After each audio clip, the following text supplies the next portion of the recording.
Hello guys, Sangeeta ব্লগে জানাই তোমাদের অনেক অনেক ভালোবাসা। সবাইকে জানাই শুভ নববর্ষ, প্রীতি শুভেচ্ছা ও ভালোবাসা। আজকে হচ্ছে গিয়ে পয়লা বৈশাখ, তাই আজকে বাড়িতে আমাদের কী কী রান্না হবে বা কী কী করবো সেটা তোমাদের সাথে একটু শেয়ার করবো। যে পয়লা বৈশাখের দিন আমাদের কী কী রান্না হয় বাড়িতে। ভিডিওটা কেউ কেউ স্কিপ না করে পুরোটা দেখো প্লিজ। এখানে আছে নিম পাতা আর হলুদ বাটা।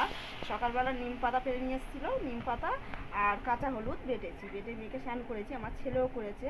এটা আমার হাজবেন্ডের জন্য রেখেছি, সে এসে মাখবে, তো স্নান করবে। আমাদের পয়লা বৈশাখের দিন হলুদ আর নিম পাতা বাটা মাখতে হয়। এখানে নিয়ে এসেছি 2 প্যাকেট সিমই, পেঁয়াজ, আদা, রসুন, আম আর বটবটি, পটল, মানে কয়েক রকম সবজি আছে, পাঁপড় আছে, সব কেটে নেবো। এদিকে ডাল সিদ্ধ বসিয়েছি টক ডাল করবো বলে, আর এদিকে দুধ বসিয়ে দিয়েছি, সিমইটা করব। দুধটা ফুটে গেছে তাই সিমইটা দিয়ে দিলাম। আর এই যে কাজু কিশমিশটা এখানে ভিজিয়ে রেখেছি, আর একটু গুঁড়ো দুধ দেবো এর মধ্যে। আর এই সবজিগুলো সব কেটে নিয়েছি, আমটাও কেটে নিয়েছি, আমের চাটনি হবে আর এই শাক ভাজা হবে।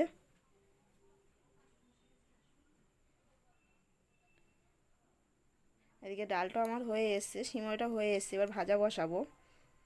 আর মাংসটা এই মশলা দিয়ে ভালো করে মাখিয়ে রাখবো। এখানে আলু ভাজা হয়ে গেছে, এবার কুমড়ো ভাজা বসানো হয়েছে। আর এদিকে চাটনি বসিয়েছি, আমের চাটনি। আর পাঁপড়টা আগে ভেজে নিয়েছি, ভেজে প্লাস্টিকে রেখে দিয়েছি, নাহলে নরম হয়ে যাবে। আর এই যে সব রকম বাসা আমার হয়ে গেছে, এদিকে চাটনিও হয়ে গেছে, আমের চাটনি। আর তারপর শাক ভাজাটা বসিয়েছি। আর এদিকে নিম পাতা তিতো হচ্ছে কুমড়ো দিয়ে, হয়ে গেছে তিতোটা। এদিকে শাক ভাজাও হয়ে গেছে, এবার লাস্টে শুধু হবে হচ্ছে কি ভাতটা। আর এদিকে মাংসটা বসিয়েছি, এই দুটো হলেই আমার হয়ে যাবে রান্না। এখানে ভাত হয়েছে, আর এখানে হচ্ছে আলু ভাজা, কুমড়ো ভাজা, বটবটি ভাজা, ভেন্ডি ভাজা, বেগুন ভাজা আর পটল ভাজা, আর নিম পাতার তেতো কুমড়ো দিয়ে, হচ্ছে গিয়ে শাক ভাজা,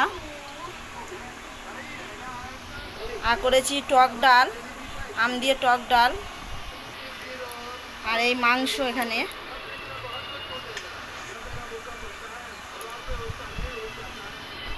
আর যেখানে আমের চাটনি।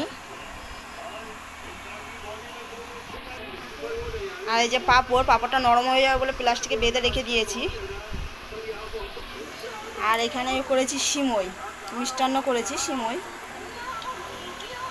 আর এখানে আমার ছেলে খেতে বসে গেছে। কী দিয়ে ভাত খাচ্ছিস? মাছের আলু ভাজা দিয়ে আর মাংস দিয়ে এই ভাত খাচ্ছে।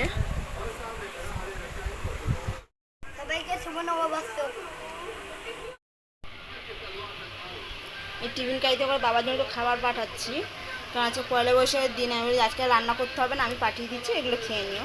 একটার মধ্যে দিয়েছি ভাত, একটা ডাল, আর একটার মধ্যে দিয়েছি সব রকম ভাজা, পাশে অল্প অল্প দিয়ে দিয়েছি একটার মধ্যে। আর এটার মধ্যে আছে হচ্ছে মাংস, আর এটা হচ্ছে চাটনি, আর এটা হচ্ছে মিষ্টান্ন সিমই, আর এই ছোটোটার মধ্যে হচ্ছে গিয়ে নিম পাতা তেতো, আর এই প্লাস্টিকে করে পাবো। এই ব্যাগটার মধ্যে ঢুকিয়ে পাঠিয়ে দেবো। বন্ধুরা, এখনের মতন টাটা, বাই বাই। সবাইকে জানাই অনেক অনেক ভালোবাসা।